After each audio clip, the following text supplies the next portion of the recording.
Di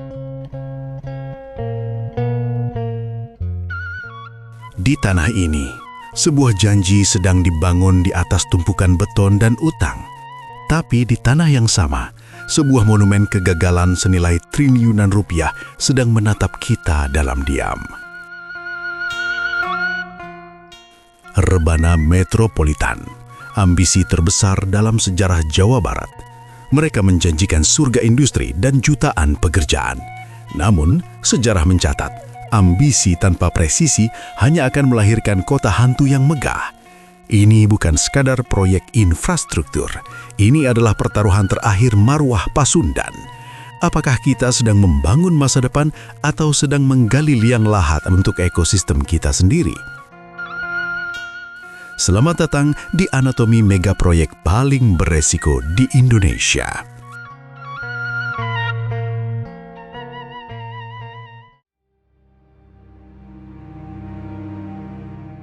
Di balik rimbunnya persawahan dan sunyinya pesisir utara Jawa Barat, sebuah monster ekonomi sedang dibangun secara perlahan namun pasti.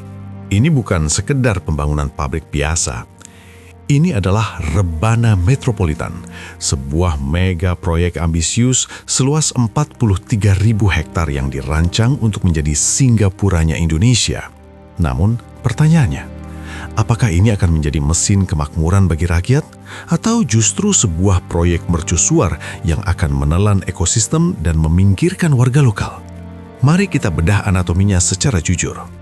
Rebana Metropolitan adalah kawasan metropolitan ketiga di Jawa Barat setelah Jabodetabek dan Bandung Raya. Nama Rebana sendiri merupakan akronim dari wilayah intinya, Cirebon, Patimban, Subang, dan Kertajati, Majalengka. Secara administratif, proyek ini mencakup 7 wilayah, Kabupaten Subang, Sumedang, Majalengka, Indramayu, Cirebon, Kuningan, serta Kota Cirebon.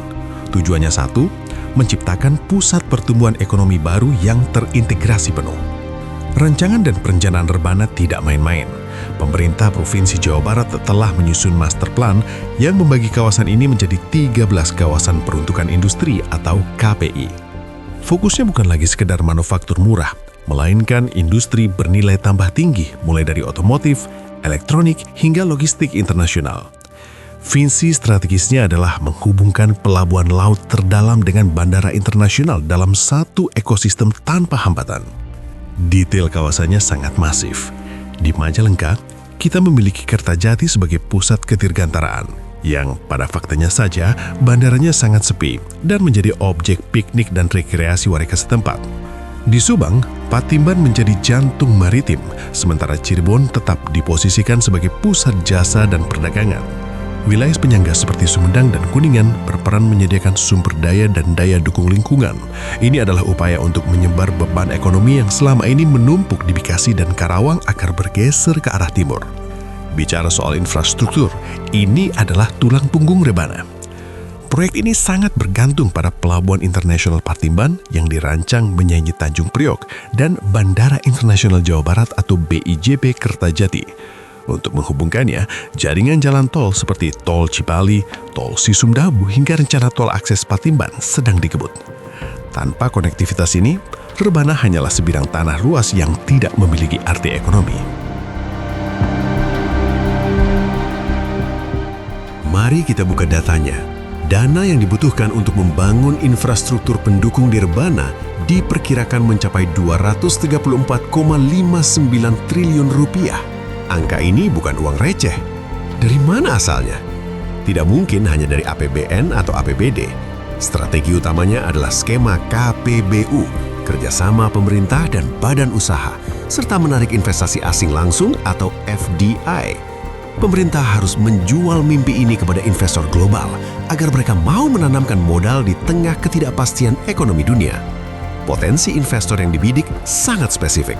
Pemerintah mengincar raksasa industri dari Jepang, Korea Selatan, dan Cina yang ingin merelokasi pabrik mereka karena kenaikan upah di wilayah barat. Strateginya adalah dengan menawarkan kawasan ekonomi khusus atau KEK yang memberikan insentif pajak gila-gilaan dan kemudahan perizinan satu pintu. Namun ini adalah pedang bermata dua. Kita memberi karpet merah bagi modal asing, tapi apakah kita mendapatkan transfer teknologi yang sepadan?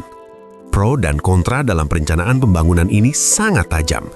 Pihak pro melihat Rebana sebagai satu-satunya jalan keluar untuk meningkatkan LPA, laju pertumbuhan ekonomi Jawa Barat hingga 7% dan menyerap jutaan pengangguran. Namun pihak kontra mengkritik keras alih fungsi lahan. Ribuan hektar lahan sawah produktif yang merupakan lumbung pangan nasional terancam hilang permanen demi beton dan aspal pabrik. Dampak pada masyarakat lokal adalah hal yang paling krusial. Secara optimis, Rebana diprediksi akan menciptakan 4,49 juta lapangan kerja baru hingga tahun 2030. Ini adalah angka yang menggiurkan bagi Gen Z yang sedang berjuang mencari kerja. Namun ada risiko besar. Apakah SDM lokal di Majalengka atau Indramayu sudah siap? Jangan sampai mereka hanya menjadi penonton atau tenaga kasar, sementara posisi strategis diisi oleh tenaga kerja dari luar daerah atau asing. Fokus perhatian kita hari ini pada Rebana. Dengan asumsi Rebana bisa mengalami lonjakan investasi. Tetapi dari total investasi yang masuk ke Jawa Barat pada triwulan 1 dengan nilai total 68 triliun dengan daya serap tenaga kerja 91,082 ribu, itu masuknya baru di Kabupaten Cirebon 878,31 miliar, Kota Cirebon 252,46 miliar, Majalengka 699,57 miliar, Kuningan 67,54 miliar, Indramayu 362,33 miliar, Subang 2,39 triliun, dan masih besar masih di wilayah Kabupaten Bekasi 21,4 triliun, Karawang 15,3 triliun, Kota Bekasi 3,5 triliun, Purwakarta 4,07 triliun. Artinya bahwa belum secara signifikan melahirkan investasi yang cukup baik. Ekosistem alam menjadi tumbal yang sering dilupakan. Pembangunan masif di pesisir Subang dan Indramayu berisiko merusak ekosistem mangrove dan memicu abrasi lebih parah. Selain itu, kebutuhan air industri yang sangat besar akan bersaing dengan kebutuhan pengairan sawah warga. Jika pengelolaan AMDAL hanya formalitas, kita sebenarnya sedang membangun kota di atas kehancuran lingkungan yang akan kita sesali 20 tahun lagi.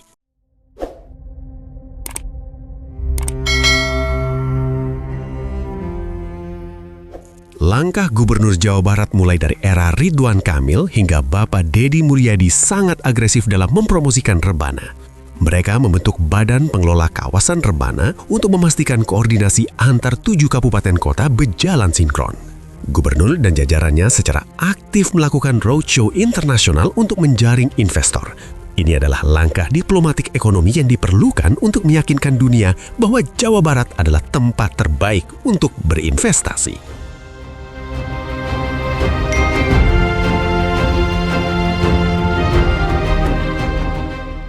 Namun, realitas di lapangan tidak selalu seindah presentasi PowerPoint. BIJB Kertajati sempat menyandang status bandara mati selama beberapa tahun sebelum akhirnya mulai bernapas kembali. Ini adalah pengingat keras bahwa infrastruktur megah tanpa perencanaan pasar yang matang akan berakhir menjadi monumen kegagalan yang membebani anggaran.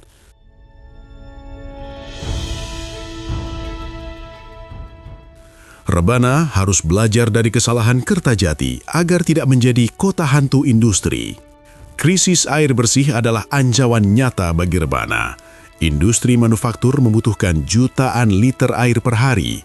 Jika waduk-waduk yang ada tidak mampu menyuplai secara konsisten, maka eksploitasi air tanah akan merajalela, yang ujung-ujungnya menyebabkan penurunan muka tanah. Pemerintah harus menjamin infrastruktur air seperti Bendungan Cipanas benar-benar bisa memenuhi kebutuhan tanpa merugikan petani. Strategi pembangunan saat ini juga fokus pada digitalisasi. Rebana dirancang menjadi smart metropolitan. Infrastruktur kabel optik dan jaringan 5G menjadi prioritas agar industri 4.0 bisa berjalan maksimal. Ini adalah langkah bagus, namun lagi-lagi, apakah tenaga kerja lokal mampu mengoperasikan teknologi ini? Tanpa investasi besar di bidang pendidikan vokasi di daerah terdampak, Smart City ini hanya akan menjadi menara gading. Secara sosial, masuknya industri skala besar akan mengubah budaya masyarakat lokal dari budaya agraris ke budaya industri. Akan ada ledakan populasi karena urbanisasi yang jika tidak dikelola dengan tata ruang yang baik akan melahirkan kawasan kumuh baru alias slums di sekitar kawasan industri. Tantangan gubernur bukan hanya menarik investasi, tapi juga menata pemukiman buruh agar manusiawi.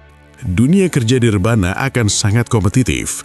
Kita bicara tentang standar efisiensi global. Perusahaan asing akan menuntut produktivitas tinggi. Inilah mengapa peningkatan skill masyarakat lokal adalah harga mati. Jika pemerintah gagal menyiapkan balai latihan kerja alias BLK yang mumpuni, lapangan kerja 4,4 juta itu akan menjadi bumerang sosial karena meningkatnya kesenjangan antara warga asli dan pendatang.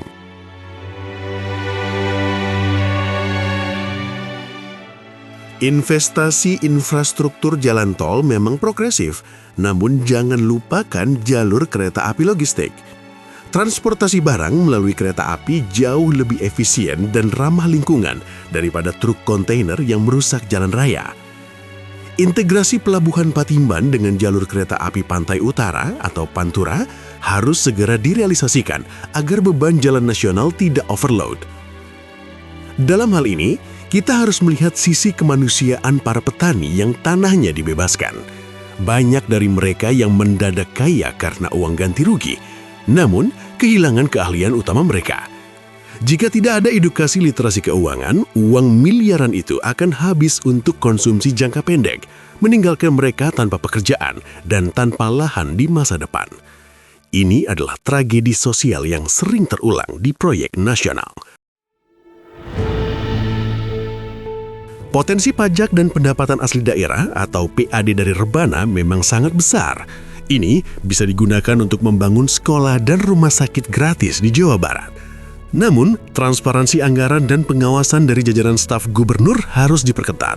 Korupsi di tingkat perizinan lahan adalah musuh dalam selimut yang bisa menghancurkan citra Rebana di mata investor internasional. Rebana juga diproyeksikan menjadi pusat energi terbarukan. Rencana pembangunan pembangkit listrik tenaga surya atau PLTS dan pemanfaatan energi ramah lingkungan lainnya harus menjadi bagian dari identitas metropolitan ini. Kita tidak ingin Rebana menjadi kota industri yang tertutup polusi asap seperti wilayah industri lama. Green Industry harus menjadi komitmen, bukan sekedar slogan pemasaran. Mari bicara soal mitigasi bencana. Wilayah utara Jawa Barat rentan terhadap banjir rob. Dengan pembangunan masif di pesisir, risiko ini akan meningkat. Strategi pembangunan harus menyertakan sistem drainase makro dan tanggul laut yang futuristik. Jangan sampai investasi triliunan rupiah tenggelam hanya karena kita meremehkan perubahan iklim dan kenaikan air laut.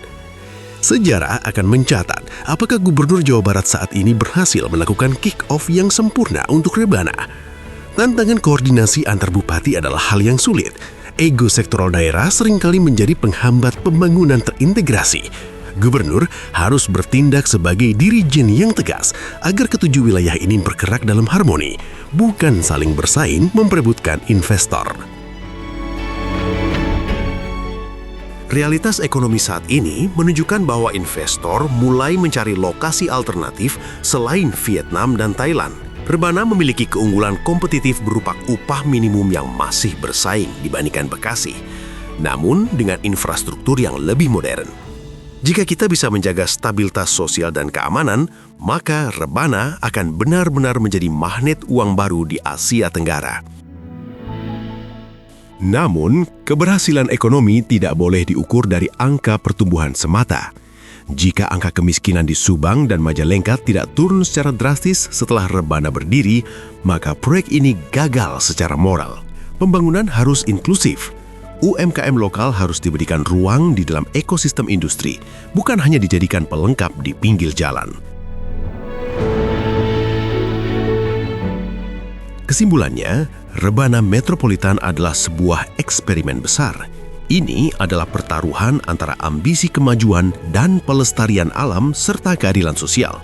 Jika dikelola dengan jujur dan strategis, ia adalah masa depan kita. Jika hanya demi kepentingan politik jangka pendek, ia akan menjadi beban bagi generasi mendatang.